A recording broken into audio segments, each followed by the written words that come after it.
बहुत बड़ी भूमिका महिलाओं की है और बहुत बड़ा सम्मान महिलाओं को 33% के आरक्षण का मिलना था, जो अवसर इनके विरोधी दलों के प्रयास से ये गंवाया गया है।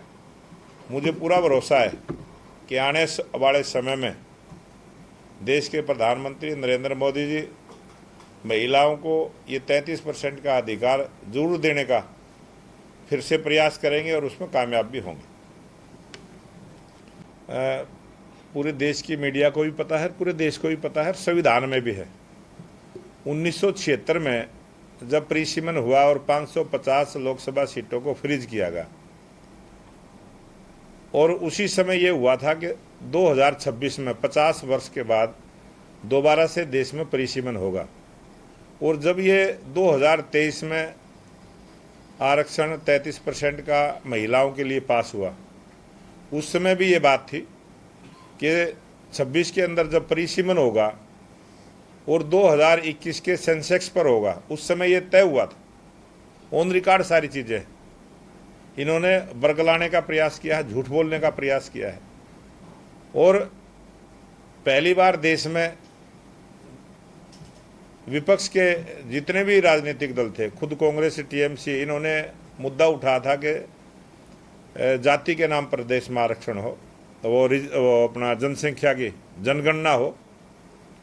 और अब की बार जाति के आधार पर जनगणना का कार्य शुरू हो चुका है और हरियाणा में भी 16 अप्रैल से जनगणना का कार्य चालू हुआ है।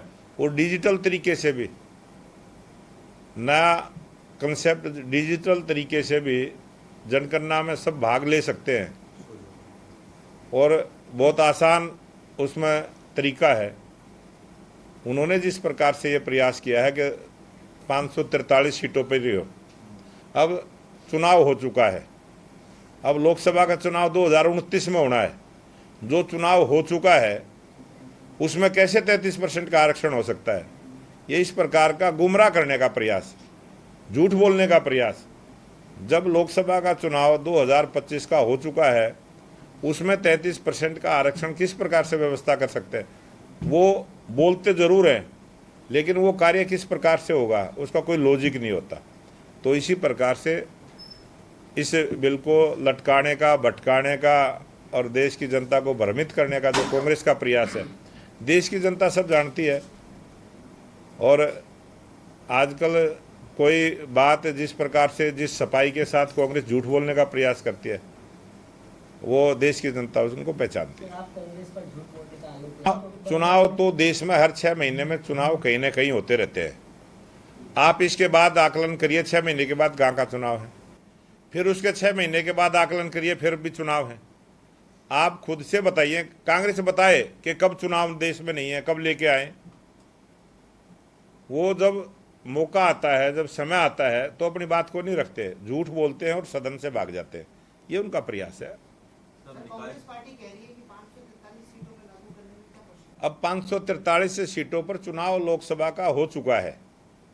जो चुनाव हो चुका है उसमें 33% का आरक्षण किस प्रकार से हो सकता है, उसका फार्मूला कांग्रेस बताए।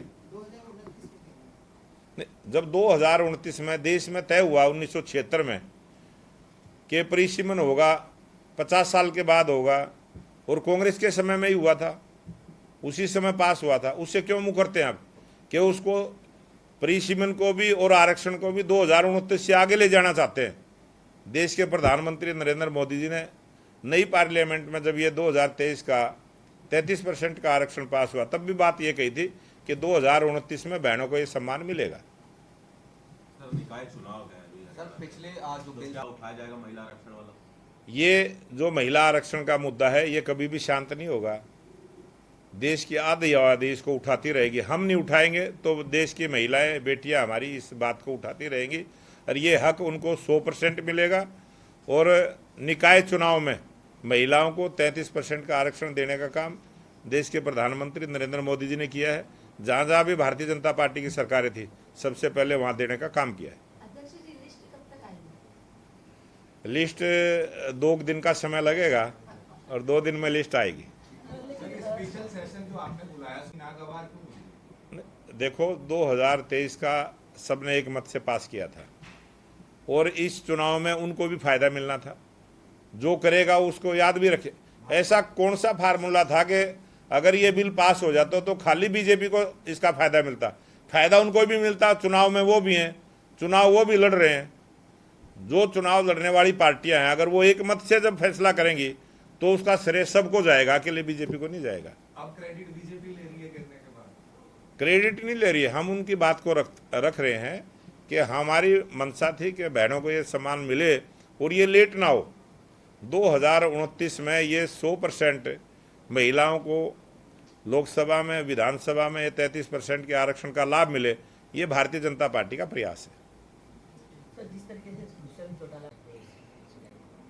ये कुछ राजनीतिक दलों को जो जनता ने नकारने का काम किया है, जनता नकार चुकी है, उन राजनीतिक दलों का प्रयास है कि कुछ भी उल्टे सीधी बयानबाजी करके इस प्रकार से वो दोबारा से जिंदा होना चाहते हैं। ये उनकी प्रैक्टिस है। हमसे जुड़े रहने के लिए हमारे YouTube चैनल को सब्सक्राइब करें और नई वीडियो की नोटिफिकेशन के लिए बेल आइकॉन को दबाएं। अगर आप ये वीडियो Facebook पर देख रहे हैं तो लाइक जरूर करें और ज्यादा से ज्यादा शेयर करें। धन्यवाद।